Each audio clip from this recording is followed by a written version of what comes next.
Business வராதுக்கு முன்னாடி life எப்படி இருந்துச்சுன்னு பார்த்தீங்கன்னா 14 years government job. 14 years government ஜாப்ல பார்த்தீங்கன்னா ஒரு 60,000 ரூபாய் கடன் கட்ட முடியாத நிலை. எல்லாம் என்ன நினைக்கிறீங்க? சார் சொன்ன மாதிரி கவர்மெண்ட் ஜாப் போனால் நல்லா இருக்கும், பிரைவேட்டுக்கு போனால் நல்லா இருக்கும் நினைக்கிறோமா? இப்போ கவர்மெண்ட் ஜாப்ல இருந்து வெளியே வர்றதுக்கு எத்தனை பேருக்கு திறமை இருக்குன்னு எனக்கு தெரியாது. ஆனால் நான் வெளியே வந்திருக்கேன். விஆர்ஸ் கொடுத்து வெளியே வந்தேன். வெளியே வந்து நீங்கள் 15 இயர்ஸ் ஆயிடுச்சு. வெளியே வந்த பின்னாடி என்ன பண்ணோம் அப்படின்னு பார்த்தீங்கன்னா நிறைய லட்சங்கள் போட்டு 2 டூரிஸ்ட் பஸ்ஸு, 2 லாரி, 3 டிராக்டர், 3 பொலியரே பிக்கப்பு, மளிகை கடை, சிக்கன் கடை, விவசாயம், இதெல்லாம் பார்த்தீங்கன்னா ஒரு 4 வருஷம் என்ன பண்ணியிருக்கோன்னு பார்த்தீங்கன்னா தலைகீழ வச்சு கால் மேலே. அப்போ எப்படி எப்படி இந்த பிஸ்னஸ் எடுத்திருப்ப? வியர்ஸ் கொடுத்து வெளியே வந்தால் வீட்டில் சோறு போடுவாங்களா? சார் பேசுங்க. வியர்ஸ் கொடுத்து வெளியே வந்தால் சோறு போடுவாங்களா வீட்டில்? போட மாட்டாங்க. தட்டு வெளியே வரும், சாப்பாடு வரும், தட்டு மட்டும் தான் வரும். ஆமா இல்லையா? அது மாதிரி சூழ்நிலை நான் வந்து வீட்டுக்கு என்ன பதில் சொல்லணும்னு தெரியாது. என்னால கவர்மெண்ட் ஜாப் செய்ய முடியாது. ஏன் அப்படின்னா என்னுடைய கனவு வேற, ட்ரீம் வேற. நிறைய பேர் கார் போச்சுன்னா ஒத்து பார்ப்பேன், ஆனா அந்த கார் நம்மளுக்கு சொந்தம் இல்லை. ஆமா இல்லையா? ஆனா அது மாதிரி கனவு ட்ரீம் படிக்கும் போதே இருக்குது. ஆனா ஒரு 1000 தொழிலாளிக்கு வேலை கொடுக்கணும், பெரிய ஃபேக்டரி, அந்த மாதிரிலாம் ஒரு சின்ன வயசுல அந்த ட்ரீம் எல்லாம் இப்போ பலிக்குது இல்லைங்களா? ஆரம்பத்தில் ஒரு சின்ன போட்டோ எப்படி மனுச்சு வரும் இல்லையா? அது மாதிரி பார்த்தீங்கன்னா கவர்மெண்ட் ஜாப் வந்து பெருசாக ஒன்றும் சாதிக்க பண்ண முடியல. 14 வருஷத்துல வேற ஸ்டுடியோ இருந்த பிறகு இவ்வளோ தொழில் பண்ணிட்டு ஒரு 4 வருஷம் பண்ணியிருப்பேன். பட் ஒரு 50 லட்ச ரூபா சம்பாதிச்சிருப்பேன் இவ்வளோ தொழிலும் பண்ணி. பட் ஸ்டாண்டர்ட் அப்படின்னா ஸ்டாண்டர்ட் இல்லை. இப்போ நிறைய பேர் கோடீஸ்வரர்லாம் பார்த்தீங்கன்னா தொழில் பார்த்தீங்கன்னா நிறைய இன்வெஸ்ட்மெண்ட் பண்ணிட்டு இருக்காங்க இல்லையா? எல்லா பேரும் நல்லா இருக்காங்கன்னு நினைக்கிறீங்களா? இல்ல சார், இல்ல. கோடீஸ்வரன் பேர் இருக்கும், கோடிக்கணக்கில் கடன் இருக்கும். உண்மையா இல்லையா? நிம்மதியா தூங்க மாட்டாங்க சார். நிம்மதியா தூங்க மாட்டாங்க இல்லைங்களா? நீ ஃப்ரீடம், பிசினஸ் ஃப்ரீடம் சொன்னாங்களே சார், அவங்கள ஃப்ரீடம் இருப்பாங்க இல்ல. ஆனா நிறைய பேர் மக்கள் எதுக்கு போறாங்க அப்படின்னா பிசினஸ் வெளியே வெளிநாடு போவாங்க. கோடீஸ்வரலாம் ஆமா தானே? சுத்தி பார்க்க போறாங்களா? பிசினஸ் வேலையை தான் போவோம்.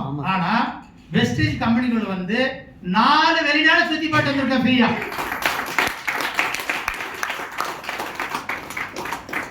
எவ்வளவு செலவாயிருக்கும்? 1 ரூபாய் கூட இல்ல சார்.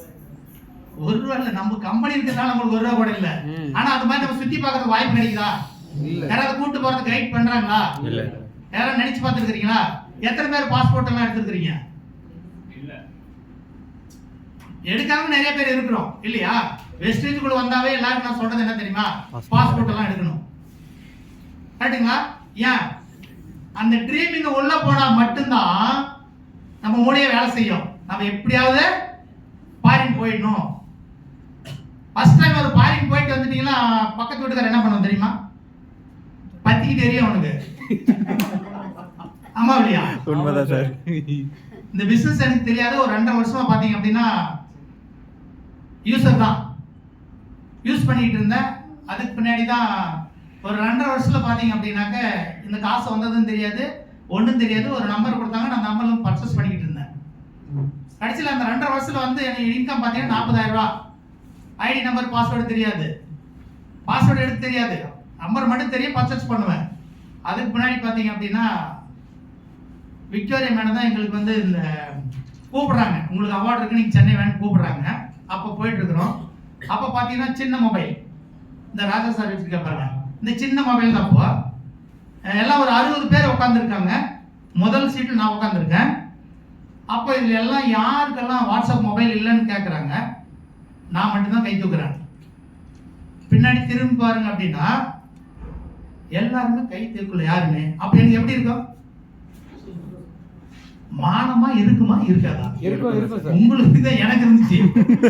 ஏன் அப்படின்னா வேற அப்படியே குப்புன்னு ஒழுகுது. என்னடா இவ்வளவு மாசம் பாக்குறோம் நம்ம.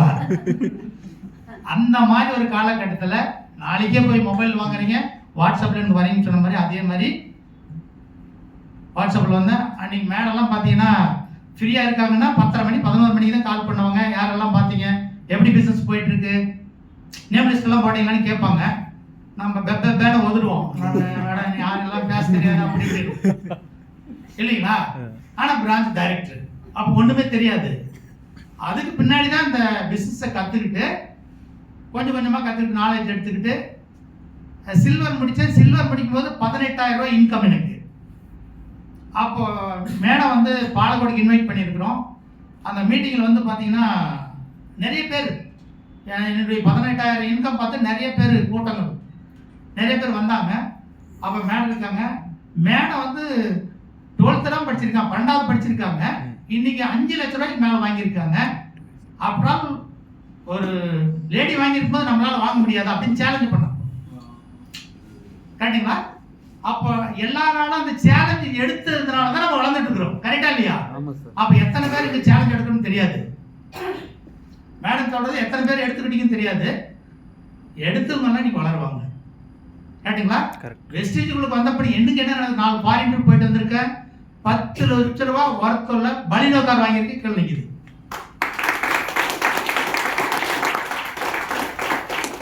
அது மட்டும் இல்லாம டிசம்பர்ல வந்து பாத்தீங்கன்னா X700 புக் பண்ணலான்னு இருக்கேன். ஏப்ரல்ல கார் எடுக்கிறேன். அதோட ரேட் சார்? இந்த கார் வித்துட்டு எடுக்கல, அந்த கார் வச்சுக்கிட்டு இன்னொரு கார் எடுக்கிறேன். அதோட ரேட் சார்? அது வந்து 28 லேக் நினைக்கிறேன். 28 லட்சம் ரூபாய். Super sir. கரெக்டுங்களா? அடுத்து என்னுடைய இன்கம் பாத்தீங்கன்னா 145,000 ஆரம்பிச்ச வருமானம் 1,538,000 ரூபாய் ஐஎஸ் இன்கம்.